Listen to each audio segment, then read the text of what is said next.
Hi, I'm Jane. I'm Jane, and I run the podcast for Political Gravity. Don Gallimore already called in, but I made him step back a second for about 7 minutes while I give a brief explanation and timeline of the Ukraine. I would also like to say that tonight's episode is serious. It's serious for two reasons. A lot of Americans are not getting proper information about American national politics and American foreign policy and foreign policy objectives. And I hope to explain that more clearly once John and Don join the show. Both of them or one of them is calling for sure. So here we go. I'm gonna have my head down for a minute while I explain certain points.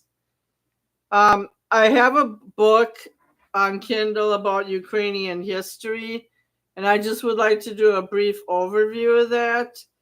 I'm going to run through a couple centuries quickly, and then we'll get to the meat and potatoes. In January of, I'm going to start in the 1700s. So back in when the Ukrainian history started, of course, it was at its elementary foundations.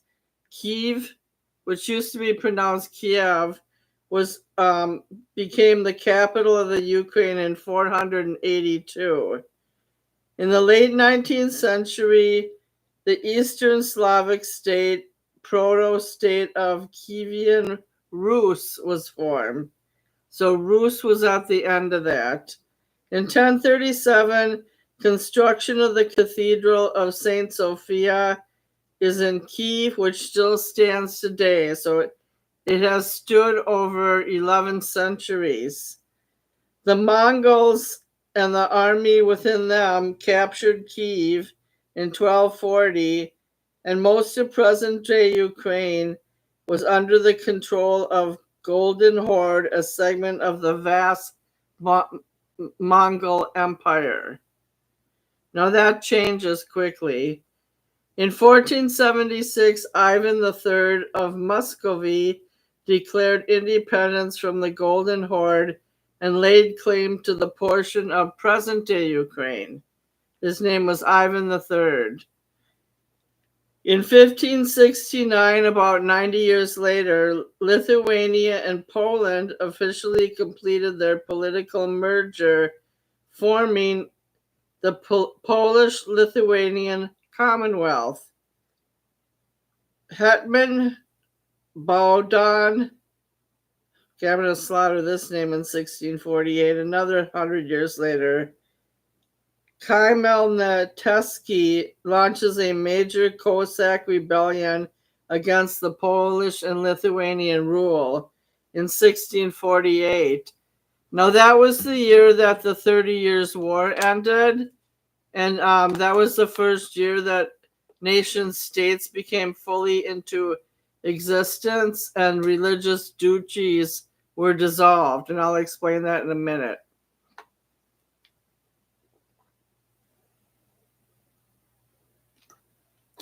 So from 1618 to 1648, Sweden, France, and some other major countries, there was a lot of religious tension in the area. So they were fighting over territory. The French Huguenots got persecuted. And at the end of that war, all the countries that were in existence at that time got territorial lines, like Sweden, France, Germany.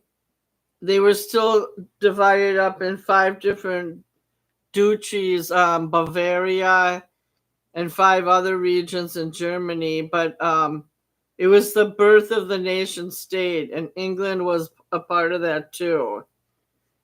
And the end of religious dominance 100% in the Catholic Church. Also the Habsburg Empire. So in 1648, Khmelnytsky launches a Cossack rebellion against Polish-Lithuanian rule. So in this part of Eastern Europe, it was territorial too.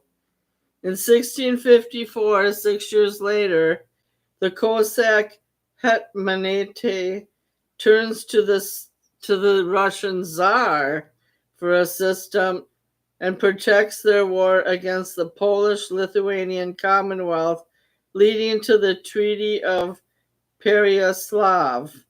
The Tsar of Russia in 1667 and the Polish-Lithuanian Commonwealth sign a truce, dividing the Ukraine between them. And the division was along the Dnieper River. That was the boundary. In 1709, following Sweden's defeat at Poltava during the Great Northern War, Russia cemented its control over the eastern half of the Ukraine. That was 400 years ago. In 1764, the Cossack hetmanate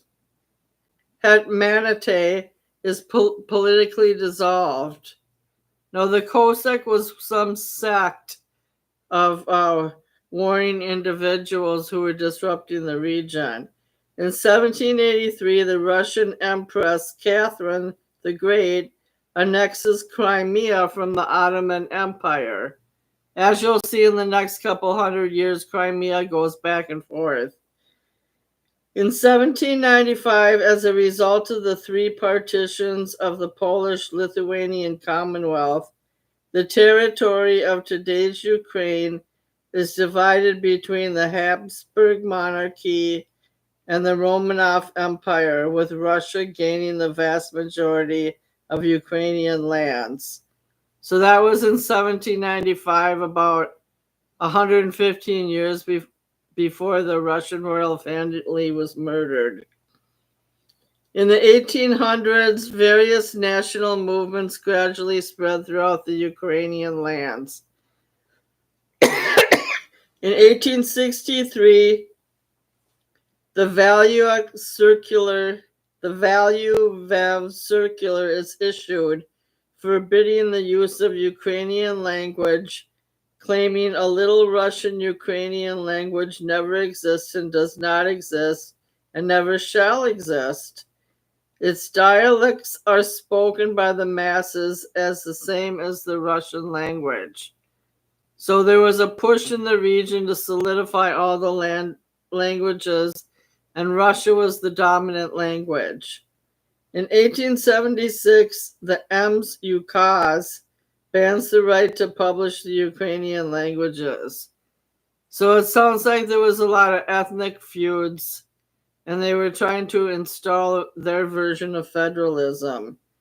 In 1917, which was only about 108 years ago, the Ukrainian Central Rada, the legislative authority of the future of the Ukraine People's Republic, is founded. Ukraine is also proclaimed as the autonomous state with a federation of Russia, whose people should have the right to order their own lives in their own land.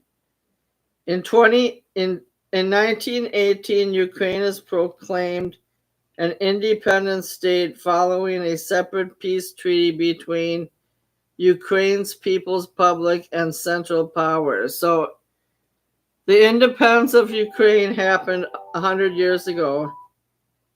Hi, Don. So I'm finishing up the history of the Ukraine, and you can just listen in a minute, okay? Okay. So in 1980, as I said, Ukraine became independent again. Following the end of the First World War in 1990 to present day, Ukraine is partitioned between Poland, Romania, Czechoslovakia, and the Russian Soviet Federal Socialist Republic. So there was a definite territorial division. In 1921, the Russian Civil War in Ukraine culminates in a Bolshevik victory. So it paralleled how Russia abandoned World War I to have their own revolution, and eventually the Ukraine became part of that Bolshevik revolution. In 1922, the Soviet Union established the Soviet Ukraine as a founding member. There was a great famine in 32 to 33, just like there was in Austria. It was called the Holodomor, and it claims the lives of almost 4 million peasants. In 1936 to 38, Stalin purged the land and a number of national operations targeting Ukraine's minority communities. In other words, it was mass death. In 1939, under the Nazi-Soviet Pact, the Soviet Union invades Western Ukraine and proclaims it as part of the Soviet Union. Now, this is about 1 year before Germany turns around and attacks the Soviets, and they're no longer friends. In 1941 to 1942, Nazi Germany invades the Soviet Union and establishes a military occupation across most of Ukraine's territory. During the Second World War, Ukraine suffers an estimated 5 to 7 million deaths by roughly 16% of their pre-war population. So I'm just going to round that up to 20%. So Nazis killed 20% of the Ukrainian population approximately. In 1944, the Soviet authorities launched a mass deportation of the Crimean Tatars. Altogether, some 200,000 people were relocated from Crimea to Soviet Central Asia. The Crimean Tatars were permitted to return in the late 1980s. In 1954, Crimea is transferred to the Ukraine. In 1986, there was the Chernobyl disaster in the Ukraine. And in 1991, Ukraine declares independence from the Soviet Union based on the encouragement of a lot of surrounding states. But George Herbert Walker Bush warned them that if they attempted to emancipate from Soviet Union, there would be hell to pay. In 2004, the Orange Revolution breaks out in response to election fraud. In 2000, I'm almost done, Don. In 2005, Viktor Yushchenko is elected president of the Ukraine and launches many reforms. In 2010, the pro-Russian Viktor Yanukovych is elected to the Ukraine. In 2014, the Revolution of Dignity takes place in Kyiv, resulting in the ousting of Viktor Yanukovych, who flees to the Russian Federation in Moscow. He annexes the Crimean Peninsula in response, also lending support to Russian separatists in the Donetsk and Luhansk area. I think that might be the Donbass region. This marks the beginning of an ongoing war against Ukraine, which would claim 14,000 lives by 2022. So in other words, the initial war started in 2014. The actually next invasion by Putin was in 2019. In 2022 of February, which is 3 years ago, the Russian Federation launches a full-fledged invasion of the Ukraine.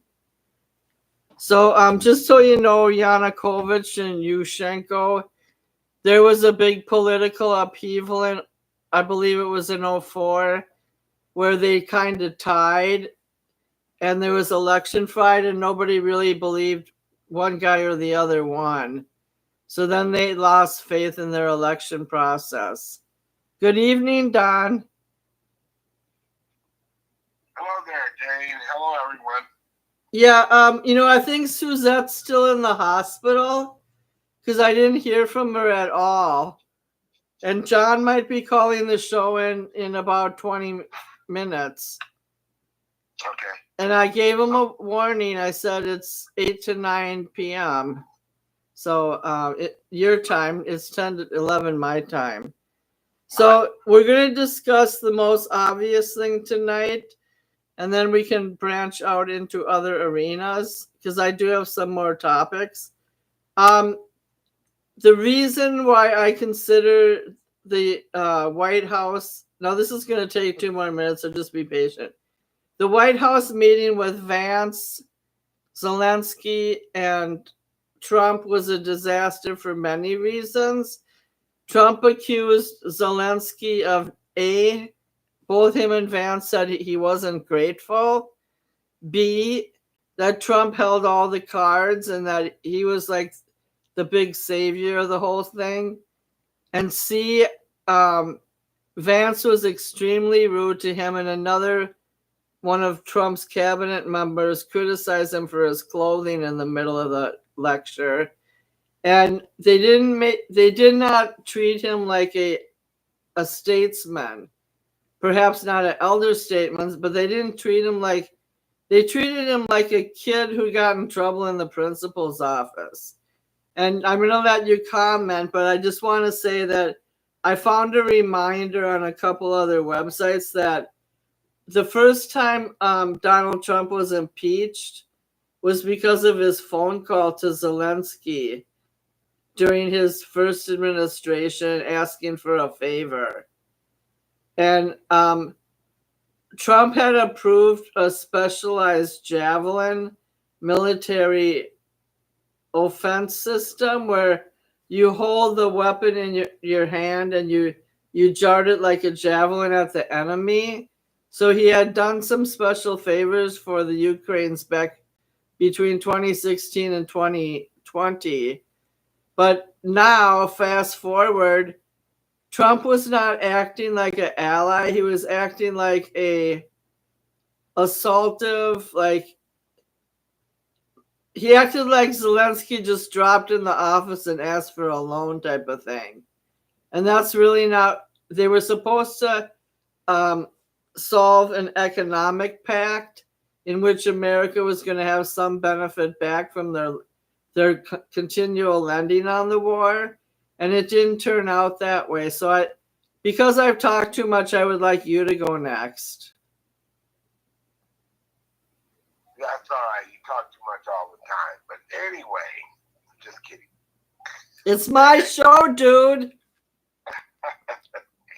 Well, the thing is, you have to understand that the Ukrainians are not exactly the friendliest people in the world.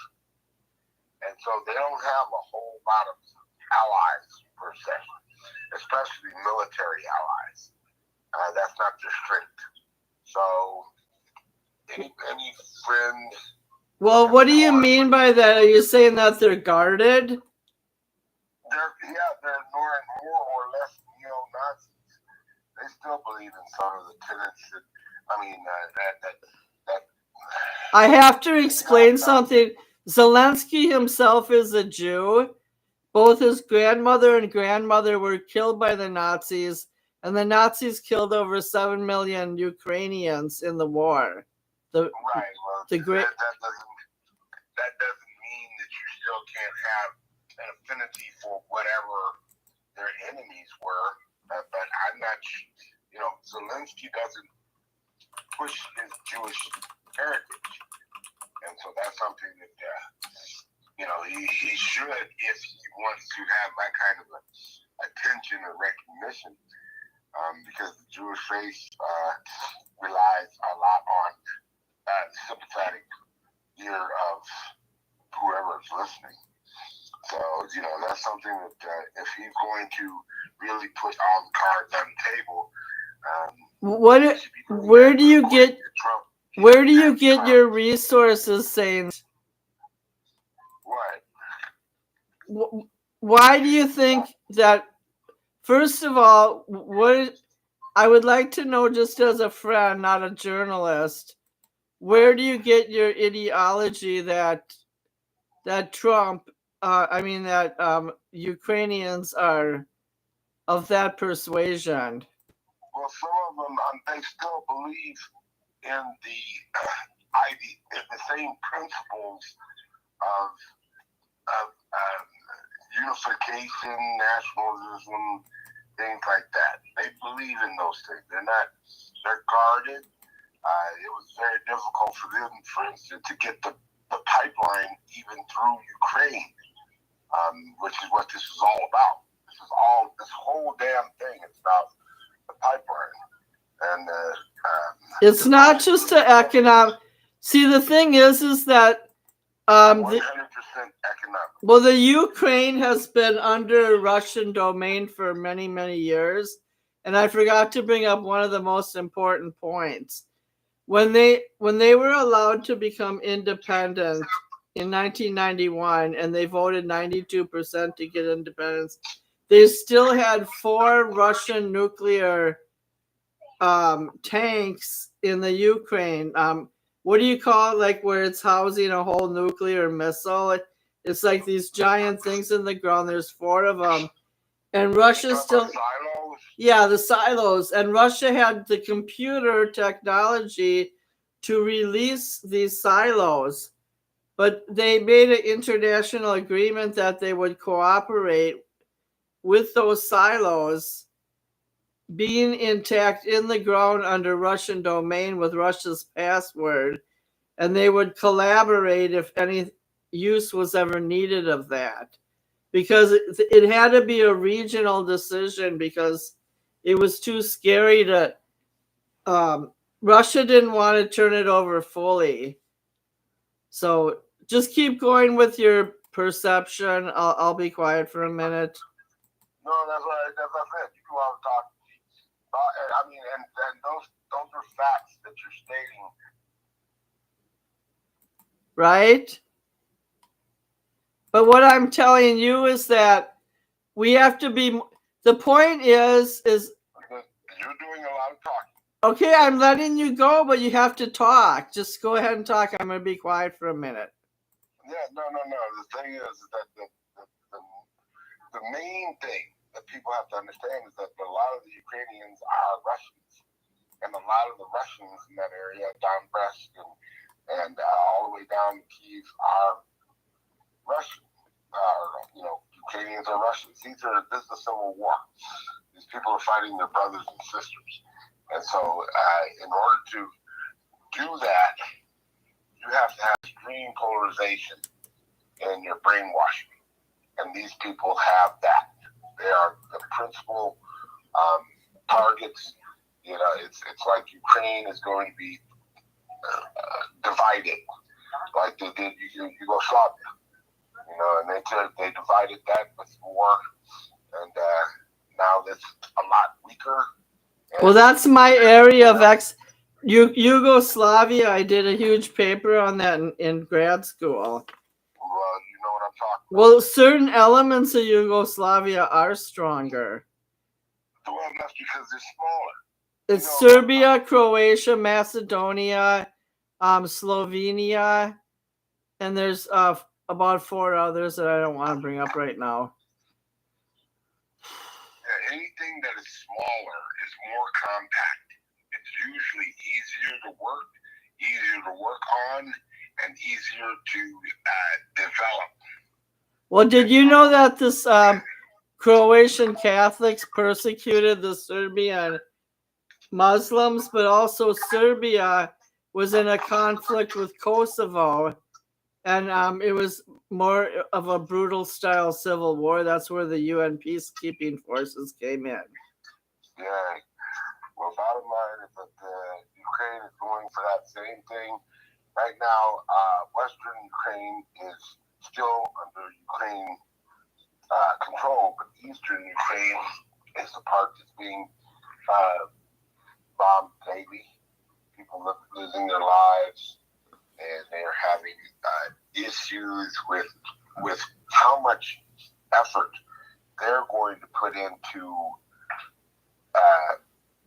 accessing Russian territory.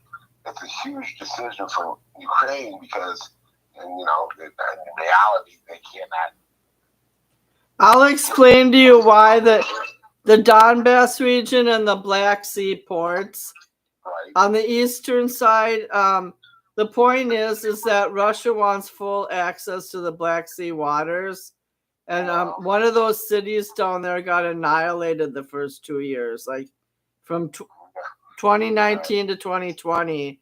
And Russia's been But see, Russia pulled back for a while, but then in the last week, even before Trump had his terrible meeting with Zelensky, there was approximately 150 to 250 bombs dropped on the Ukraine in the last 8 days. Exactly. This is more or less, probably by the request of Putin through Trump. Trump wants to change the whole paradigm of how we're supporting Ukraine and how Zelensky and Putin should be treated.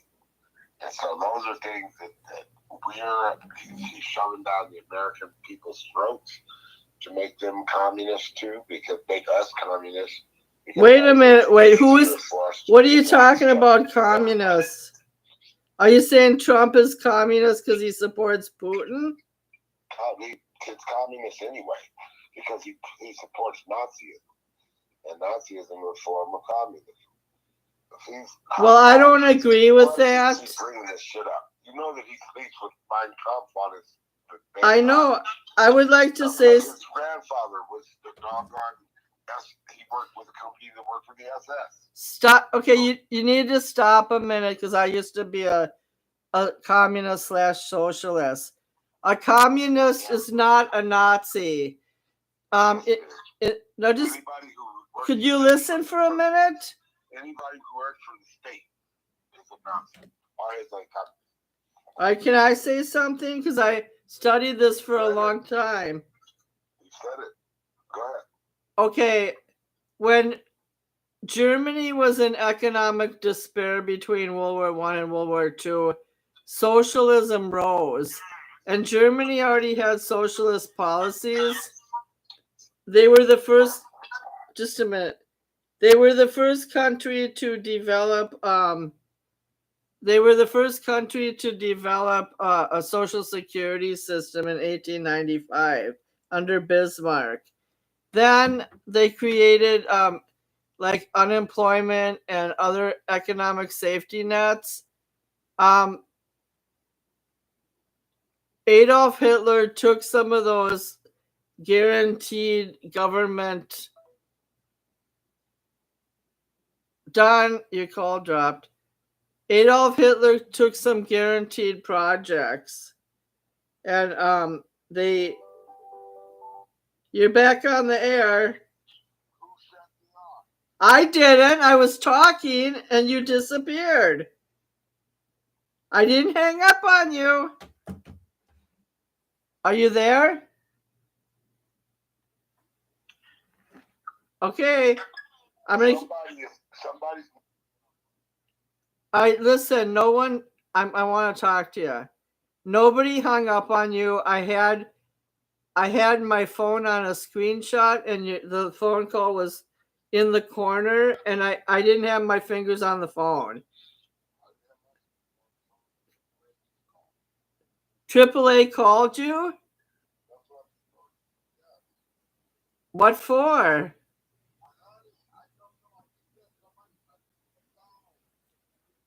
Okay, we're going to go past that right now because I'm in the middle of explaining. Okay, Germany created the social safety net. They were the first country in the world to do it. They created Social Security. They created like unemployment provisions. They created like help for. Someone's dialing on your phone now.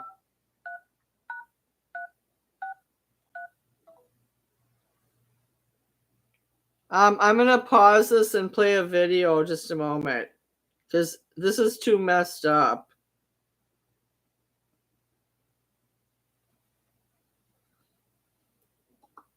Okay, I'm going to play a video. Just a minute.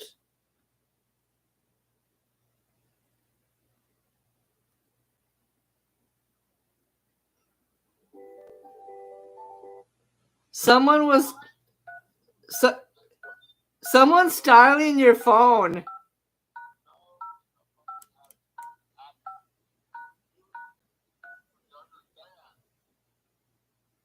Okay, please do not yell at me on the air.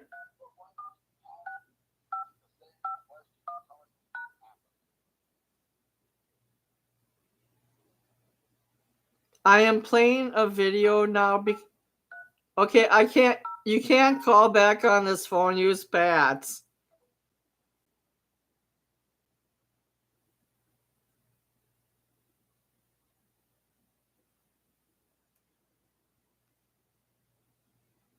That is New York Times columnist David Brooks and Jonathan.